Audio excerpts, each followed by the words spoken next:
ನಮಸ್ಕಾರ. ನಾನು ಇವತ್ತು ಕೋಕೋನಟ್ ರೈಸ್ ಮಾಡೋದನ್ನ ತೋರಿಸ್ತಾ ಇದ್ದೀನಿ. ಮೊದಲೇ ಒಂದು 1/4 kg ಆಗೋಷ್ಟು ರೈಸ್ ಮಾಡಿ ಇಟ್ಕೊಂಡಿದ್ದೀನಿ. ಅದಕ್ಕೆ ಬೇಕಾಗಿರೋ ಇಂಗ್ರೀಡಿಯೆಂಟ್ಸು ತುಪ್ಪ, ಆಯಿಲ್, ಸಾಸಿವೆ, ಜೀರಿಗೆ, ಕಡಲೆಬೀಜ, ಉದ್ದಿನಬೇಳೆ, ಕಡಲೆಬೇಳೆ. ಮೊದಲೇ ಕೊಬ್ಬರಿನ ತುರಿದು ಇಟ್ಟಿದ್ದೀನಿ. ಒಗ್ಗರಣೆಗೆ ಕರಿಬೇವು, ಒಣಮೆಣಸಿನ್ಕಾಯಿ, ಸ್ವಲ್ಪ ಹಸಿಮೆಣಸಿನ್ಕಾಯಿ, ಸ್ವಲ್ಪ ನಿಂಬೆಹಣ್ಣು. ಒಗ್ಗರಣೆಗೆ ನಾನು ಬಾಣಲೆ ಇಟ್ಟಿದ್ದೀನಿ. ನಾನು ಒಂದು 2 ಸ್ಪೂನ್ ಆಯಿಲ್ ಹಾಕ್ತಾ ಇದ್ದೀನಿ. ಒಂದು 4 ಸ್ಪೂನು ತುಪ್ಪ ಹಾಕ್ತಾ ಇದ್ದೀನಿ.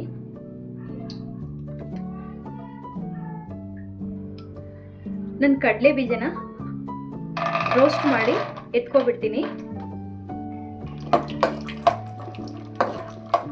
ಒಂದು ಟೇಬಲ್ ಸ್ಪೂನ್ ಸಾಸಿವೆ ಹಾಕ್ತಾ ಇದ್ದೀನಿ. ಜೀರಿಗೆ ಹಾಕ್ತಾ ಇದ್ದೀನಿ.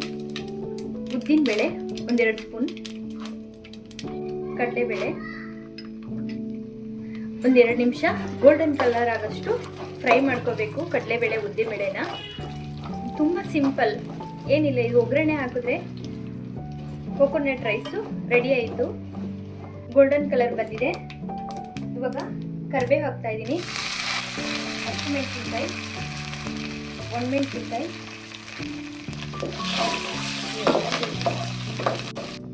ಮೊದಲೇ ತುರಿದು ಇಟ್ಕೊಂಡಿದ್ದೀನಲ್ಲ ಅದು ಕೋಕೋನಟ್ ಹಾಕ್ತಾ ಇದ್ದೀನಿ.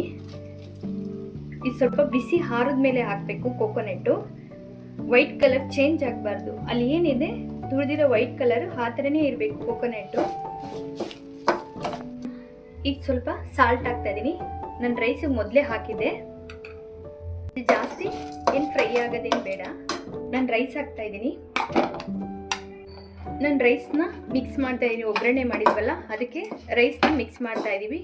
ಇದಕ್ಕೆ ಕೋಕೋನಟ್ಟು ಮತ್ತು ಕಡಲೆಬೇಳೆ, ಉದ್ದಿನಬೇಳೆ, ಸಾಸಿವೆ, ಜೀರಿಗೆ ಒಗ್ಗರಣೆಗೆ ಹಾಕಿ ತುಂಬ ಸಿಂಪಲ್ಲಾಗೆ ಮಾಡ್ಕೋಬೋದು. ಈ ಕಡಲೆ ಬೀಜ ಮೊದಲೇ ರೋಸ್ಟ್ ಮಾಡಿ ಇಟ್ಕೊಂಡಿದ್ನಲ್ಲ ಅದನ್ನು ಹಾಕ್ತಾ ಇದ್ದೀನಿ.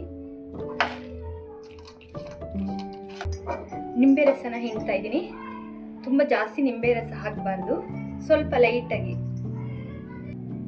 ಸ್ವಲ್ಪ ಕೊತ್ತಂಬರಿ ಸೊಪ್ಪು ಹಾಕ್ತಾ ಇದ್ದೀನಿ ಲಾಸ್ಟಲ್ಲಿ. ರೈಸು ರೆಡಿಯಾಗಿದೆ. ತುಂಬ ಚೆನ್ನಾಗಿರುತ್ತೆ.